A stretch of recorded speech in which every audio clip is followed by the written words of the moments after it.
এই ভিডিওটিতে একটি পারফর্মিং আর্টের মাধ্যমে বোঝানো হচ্ছে মানুষকে সাকসেসের চূড়ায় পৌঁছাতে গেলে ঠিক কতবার পড়তে হবে, আবার কতবার উঠতে হবে। এবং ভিডিওটি নিজেই অনেক কিছু বলে দেয়, আমার আর আলাদা করে বলার কিছু প্রয়োজন নেই। তাও আমি বলছি আমি যতটুকু বুঝেছি ভিডিওটি থেকে।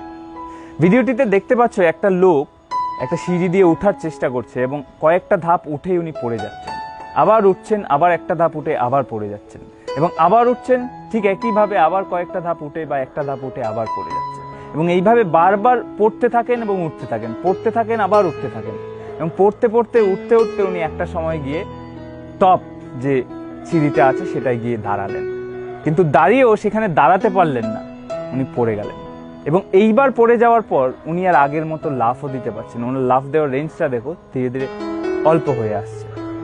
কিন্তু তাও উনি হাল ছাড়েননি, তাও উনি চেষ্টা করে গেছেন ওঠার চেষ্টা করতে করতে ধীরে ধীরে নিজেকে পুশ করতে করতে করতে করতে করতে করতে উনি টপে আবার পা রাখলেন, আবার পড়ে গেলেন, আবার পা রাখলেন, আবার পড়ে গেলেন। এইভাবে পড়তে পড়তে উঠতে উঠতে উনি একসময় গিয়ে ওই সিঁড়িটায় স্টেবল হয়ে দাঁড়াতে পারলেন। বিষয়টা হচ্ছে আমাদের জীবনের প্রতিটা মানুষের জীবনেরও এই একই সিঁড়ির মতোই ধাপ। আমরাও প্রতিটা সিঁড়িতে পড়তে পড়তে পড়তে তারপরে একদিন সাফল্যের চূড়ায় পৌঁছাই। কিন্তু কিছু কিছু মানুষ দুবার, চারবার, পাঁচবার, ছবার, সাতবার পড়ে যাবার পরই হাল ছেড়ে দেয়।